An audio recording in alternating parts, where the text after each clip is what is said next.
सर्दी झाल्यामुळे मध्येच कधीतरी मी नॅपकिन असं लावीन तर त्याचा चुकीचा अर्थ लावू नका कृपा करून.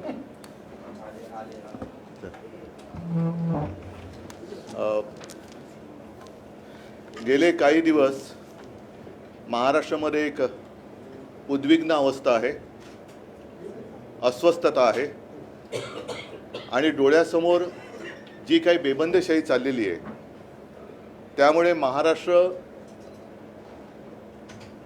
हा कसा आहे, त्याची संस्कृती काय आहे हे माहीत नसणारे जरी निर्ढावलेपणाने काही बोलत असले तरी महाराष्ट्राचं मन आणि जनता मात्र कमालीची दुखावली गेलेली आहे. गेले काही दिवसांपासून गुंडांचा जो हैदोस या महाराष्ट्रामध्ये सुरू आहे, असा हैदोस असं नाही की यापूर्वी झाला नव्हता, पण ते गँग वॉर हे दोन गँगमधलं वॉर होतं. आता मात्र सरकारमध्ये गँग वॉर आलेलं आहे. ज्या पद्धतीने गेले 1.5 वर्ष सरकारच्या आश्रयाने ही गुंडगिरी सुरू आहे, या गुंडांचे वेळोवेळी या मंत्र्यांच्या सोबतचे फोटो हे आपल्याच माध्यमातून प्रसिद्ध झालेले आहेत आणि या गुंडांना मिळणारं एक संरक्षण हा मोठा चिंतेचा विषय आहे.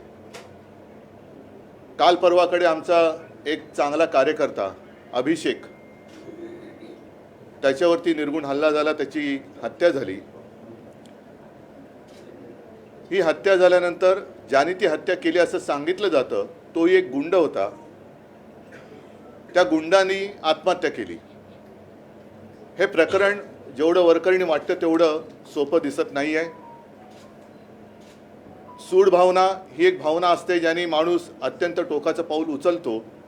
समजा एक क्षणभर धरून चाला की त्या गुंडांनी तसं पाऊल उचललं असेल तरी त्याने स्वतः आत्महत्या का केली हा एक प्रश्न मनामध्ये कायम राहतो.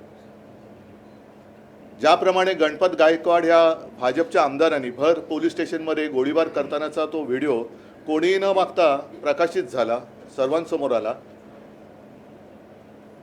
अभिषेक घोसाळकर आणि तो जो गुंड होता मॉरिस, त्याचं फेसबुक लाईव्हवरचा तो व्हिडिओ आलाय. गोळ्या झाडतानाचं दिसते पण कोण झाडतं हे कळत नाही आहे.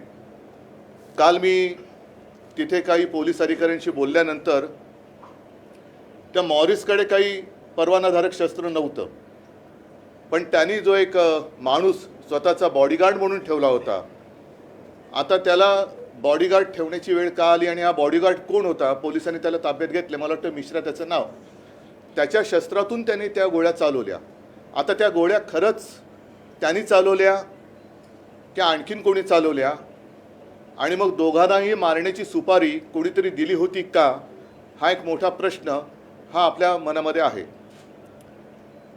आम्ही राज्यपालांकडे काही जाणार नाही आहोत, कारण पूर्वीचे राज्यपाल होते ते एकदम जास्तच कर्तव्यदक्ष होते आणि त्या कर्तव्यदक्ष म्हणजे ते कोश्यारी, त्यांच्याच बरोबर या गुंडाचा फोटो आहे त्याचा सन्मान करताना. आणि असे जर का राज्यपालांच्या हातनं गुंडांचे सत्कार त्यांची पार्श्वभूमी न होता होत असतील तर कोणाकडे दाद मागायची, कोणाकडे न्याय मागायचा. गेले काही दिवस जे मी म्हणालो त्याच्यामध्ये मग 1-1.5 वर्षापूर्वी गणपती बाप्पाच्या विसर्जनाच्या मिरवणुकीत एका आमदारांनी गोळीबार केला. त्याच्यावरती कोणती कारवाई झाली नाही. त्याला कदाचित क्लीन चिट पण दिली असेल. जिथे ही घटना घडली बोरिवली दहिसर भागात, तिथल्याच बाजूच्या आमदाराच्या मुलांनी एका बिल्डर पुत्राचं अपहरण केलं होतं, त्याच्यावरती काही कारवाई झाली नाही. खुलेआम ठाण्यामध्ये सुद्धा एका तरुणीवरती गाडीत चढवून तिला जीवे मारण्याचा प्रयत्न झाला होता, तो सुद्धा भाजपचा कार्यकर्ता म्हटल्यानंतर त्याच्यावर कारवाई झाली नाही. कालच पुण्यामध्ये निखिल वागळे, विश्वंभर चौधरी, असीम सरोदे, म्हणजे ज्या असीम सरोदेनी अत्यंत उत्तमरित्या ह्यांचं जे काही एक बेबंदशाही चाललेली आहे, सर्वोच्च न्यायालयाचे सगळे जे काही नियम आहेत त्यांनी जी काही आखून दिलेली चौकट आहे होती ती धाब्यावरती बसवून ह्या लवादाने जो काही निर्णय दिला त्याचं वस्त्रहरण असीम सरोदेनी अत्यंत उत्तम पद्धतीने केलं. या तिघांवरती काल जीवघेणा हल्ला केला. अचानक हल्ला तो झालेला नव्हता. भाजपच्या गुंडांनी त्यांना धमकी दिली होती पोलिसांनी ह्यांना अडवून ठेवलं होतं, जाताना त्यांच्या गाडीवरती हल्ला झाला, तुम्ही सगळ्यांनी त्याचं चित्रीकरण केलं असेल नसेल, दाखवलं असेल नसेल, पण पोलिसांनी काही कारवाई केली नाही. कालच आपल्या पोलीस महासंचालिका ज्या आहेत रश्मी शुक्लाजी, त्यांनी एक पत्र लिहिलेलं आहे जनतेला उद्देशून. मला नाही आठवत असं पत्र गेल्या काही वर्षांमध्ये अथवा गेल्या संपूर्ण कालखंडामध्ये महाराष्ट्राच्या पोलीस प्रमुखांनी जनतेला उद्देशून दिलं असेल. त्याच्यामध्ये मला असं वाटतं की एक थोडी तरी माणुसकी, जिवंतपणा ह्या शुक्लाबाईंकडे आहे. म्हणूनच त्यांना ते कळले की आता पोलिसांवरती जनतेचा विश्वास राहिलेला नाही. ज्या पद्धतीने काल देवेंद्र फडणवीस बोलले, मी त्यांना कलंक बोललो, फडतूस बोललो, आता माझ्याकडे शब्द नाही आहे. म्हणजे फडतूस कलंक हे फारच सौम्य शब्द झाले, पण निर्घुण आणि असं वाटायला लागले की यांची मानसिक तपासणी करावी की काय. आपल्या राज्याला एक मनोरुग्ण गृहमंत्री लाभला आहे का, अशीच कालची त्यांची प्रतिक्रिया होती. अत्यंत संतापजनक होती. साहजिकच आहे, हे सगळे कायद्याचे धिंडवडे निघाल्यानंतर तो जो मंत्री असतो त्या मंत्र्याला जबाबदार धरलं जातं. आणि त्या मंत्र्याकडनं कारभार नीट होत नसेल तर एक मुख्यमंत्री, आता मुख्यमंत्री म्हणजे तुम्हाला कल्पना आहे ते स्वतः गुंडाला पोचतात असं अशीच माहिती आहे, त्यांना दूर करायला पाहिजे. पण यांच्यामध्ये कोणाकडेही एकमेकाकडे बोटं दाखवण्याची हिंमत नाही, कारण प्रत्येकजण स्वतःचं झाकून तर ठेवतातच आहेत आणि दुसरीकडे वाकून बघण्याची सुद्धा तसदी घेत नाही आहेत. पण फडणवीस जे बोलले की उद्या एखाद्या गाडीखाली कुत्रा आला, कुत्र्याचं पिल्लू, मला वाटतं त्यांनी श्वान शब्द वापरला. श्वान म्हणजे नुसता श्वान म्हणजे संस्कृत शब्द वापरला म्हणजे सुसंस्कृत होत नाही. संस्कृत शब्द वापरला म्हणजे अरे काय सुसंस्कृत आहे. हा सुसंस्कृत नाही आहे, हा निर्ढवलेला निर्गुण मनाचा, अत्यंत निर्दयी मनाचा गृहमंत्री आहे. तुम्ही गृहमंत्री म्हटल्यानंतर अगदी राज्यातल्या कुत्र्याच्या काय सर्व प्राण्यांच्या जीवाची जबाबदारी ही तुमच्याकडेच येते.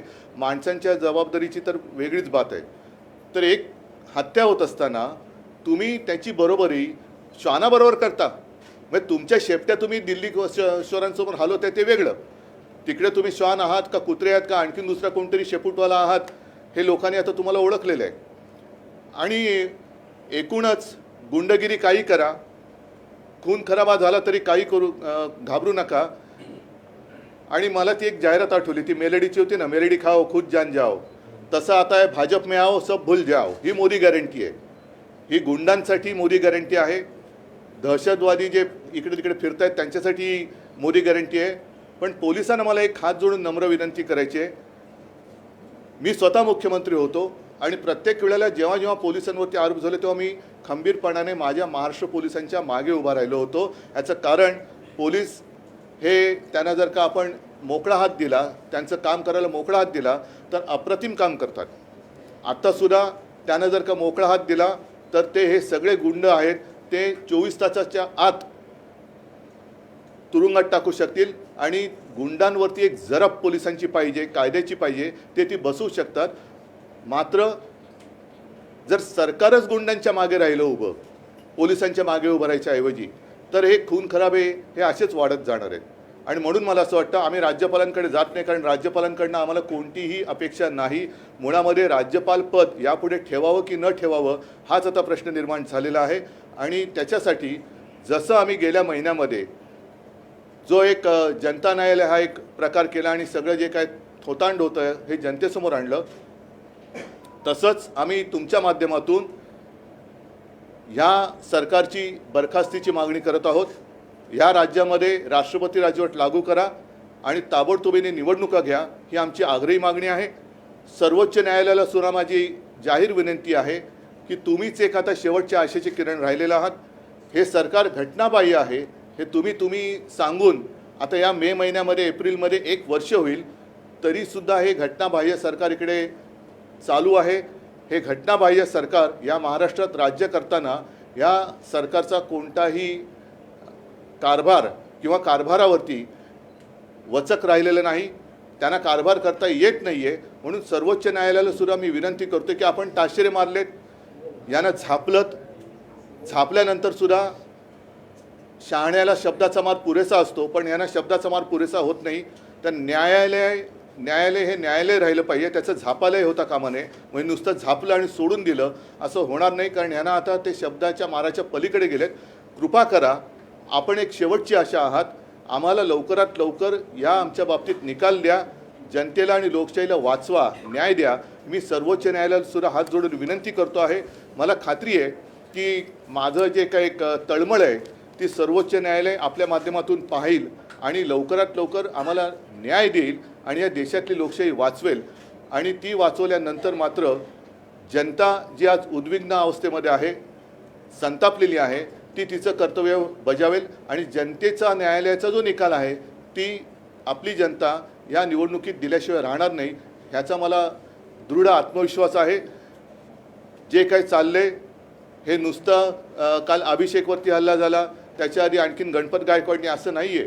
तर याच्या पुढच्या सगळ्या आपल्या पिढ्या आणि पुढचं भवितव्य या गुंडांच्या हाती देणार आहात का, हा प्रश्न मी तमाम माझ्या महाराष्ट्रातल्या जनतेला, बांधवांना, भगिनींना आणि मातांना करतो आहे.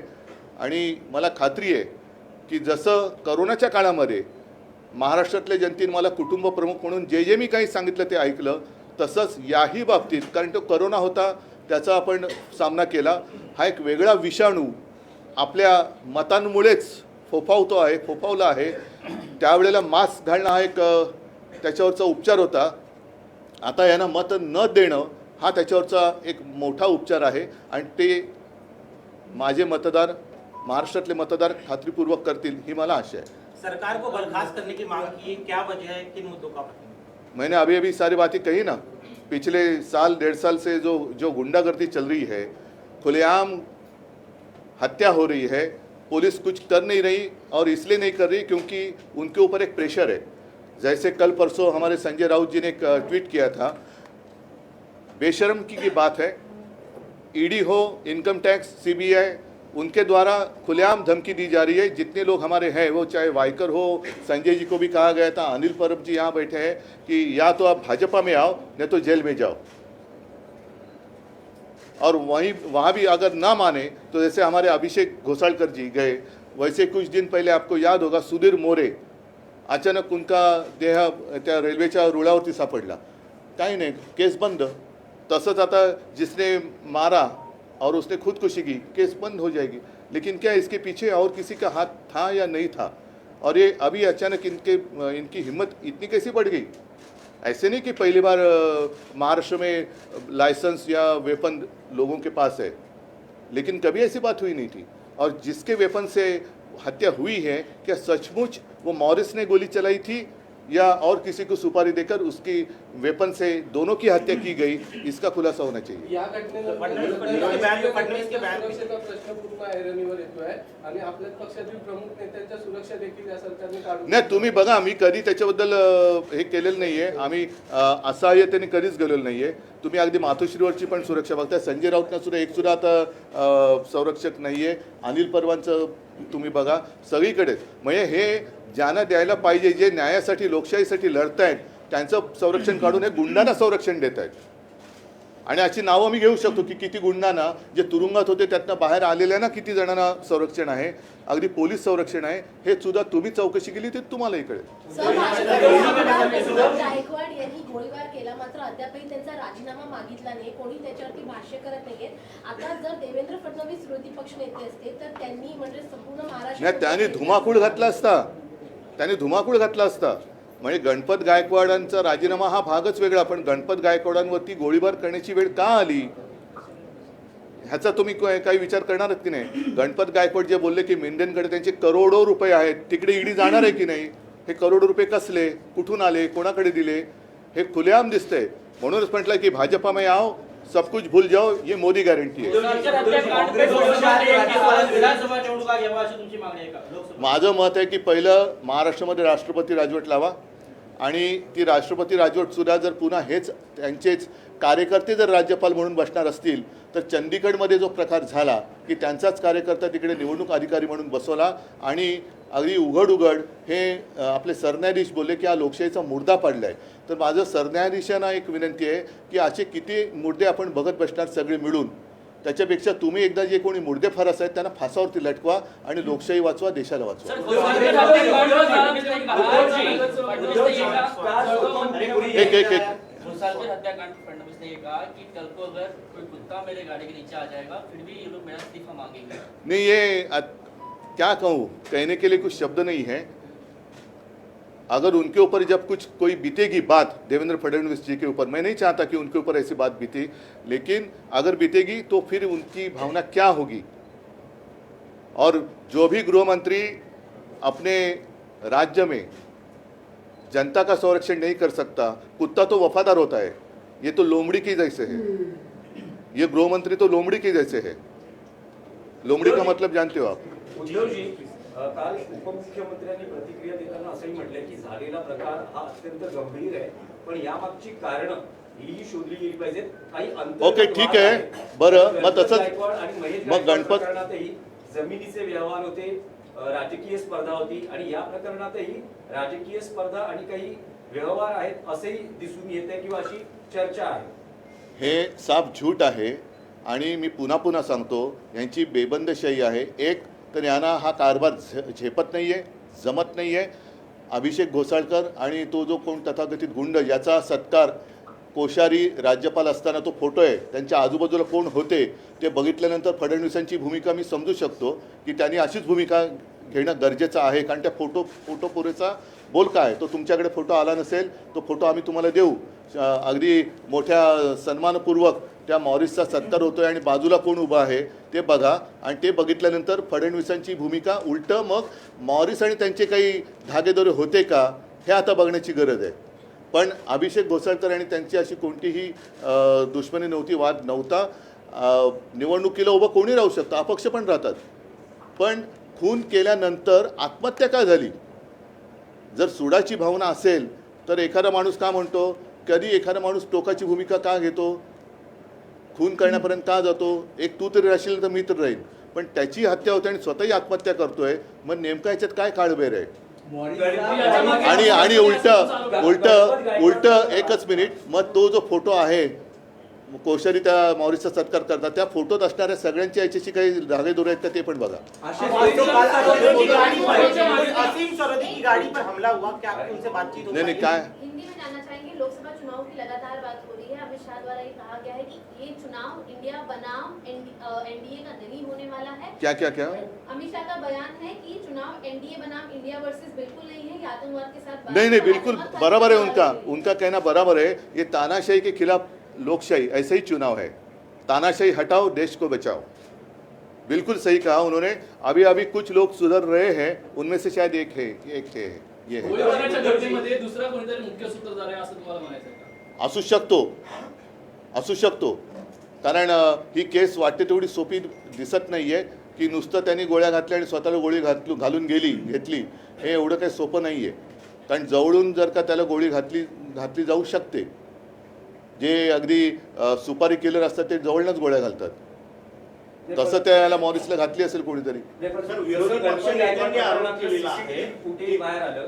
तुमची मागणी आहे का या प्रकरणातलं सीसीटीव्ही फुटेज? ते आलं ना थोडंसं बाहेर, पण त्याच्यामध्ये ते पूर्ण नाही आलेलं. गणपत गायकवाडच्या याच्यामध्ये कोणी तुम्ही मागितलेलं का फुटेज? नव्हतं. आमचं निवडणुकीच्या वेळेचं अंतर्गत निवडणुका झाल्या त्याचं फुटेज कोणी मागितलं नव्हतं, तरीसुद्धा यांनी निकाल दिला. मग हे फुटेज आम्हाला बाहेर काढावं लागलं. हे एका काही तासामध्ये हे फुटेज बाहेर आलं, कारण ते त्यांच्या सोयीचं होतं. आता ह्याच्यामध्ये संपूर्ण फुटेजमध्ये मॉरिस त्यांना गोळी घालताना असं फुटेज नाही आहे. गोळ्या जात्या तो अभिषेक बिचारा जखमी होऊन पडलाय हे कळते. आणि मॉरिस आत्महत्या करतानाचं फुटेज आहे का? मला असेल, नाही, मॉरिस आत्महत्या करतानाचं फुटेज असेल तर ते यावं, म्हणजे याच्यावरती काय तो निकाल लागेल. विरोधी पक्षनेत्यांनी आरोप केला आहे, जे विरोधी पक्षाने आरोप केलेला आहे पक्षनेत्यांनी, की जे प्रवक्ते आहेत ते प्रवक्ते या हत्येच्या मागे असण्याची शक्यता आहे. मला तो पुरुष असेल किंवा महिला असेल. मला नाही माहित. त्यांनी संजय राऊत वारंवार एक्सपोज करत असंख्य असं गुंडांचे फोटो आज पण दिले त्यांनी. बरोबर टाकत आहे, मात्र त्यांच्यावर अजून कारवाई का होत नाही? कारवाई कारण ही कोणाची गॅरंटी तुम्हाला कळले? गुंडगिरी करा, काही करा, आम्हाला 400 पार व्हायचे. 400 पार करणारे तुम्ही जरी खुनी बलात्कारी असलात तरी आम्हाला चालेल, पण आम्हाला 400 पार करा नहीं या हमारी पार कर दो, ये मेरी गारंटी है, कुछ नहीं होगा. तुम्ही त्यांच्यावर टीका केल्यावर या ज्या घटना घडतात अलीकडच्या काळात गुंडांना बहुतांश राजकीय पक्षांकडून जो राजाश्रय मिळतोय तो कारणीभूत आहे असं तुम्हाला वाटत नाही? असू शकेल, परंतु जे गुंड जे आहेत ते कोणाच्याही पक्षात असोत त्यांना राजाश्रय मिळता कामा नये. आणि जर त्यांना राजाश्रय जर का एवढे वर्ष झाल्यानंतर अचानक या गुंडाने एवढी हिंमत कशी आली, राजाश्रय मिळणं हा एक भाग झाला आणि हिंमत मिळणं हा अधिक एक वेगळा भाग झाला. यांना एवढी मस्ती कशी आली की काही जरी केले, खून पाडले तरी आमचं काहीच बिघडू शकत नाही, ही गॅरंटी त्यांना कोणी दिली? सर, आधी तुम्ही टीका केल्यावर मुख्यमंत्री ट्विट करत त्याला प्रत्युत्तर देतात, मात्र आता काय? तुम्ही त्याच्यावरती भाष्य केल्यावर मुख्यमंत्री ट्विट करत किंवा बाईट देऊन त्यांना ट्विट शिवाय दुसरं येतच नाहीये. ते ट्विट ते गप्प आहेत, ते बोलू शकत नाही आणि त्यांना ट्विट करण्याशिवाय दुसरं काहीच येत नाही. त्यांच्याकडे जेव्हा मजकूर लिहून येतो तेव्हाच ते बोलू शकतात किंवा काहीतरी ट्विट करू शकतात. पण जोपर्यंत त्यांच्याकडे मजकूर येत नाही तोपर्यंत ते काही बोलू शकतात.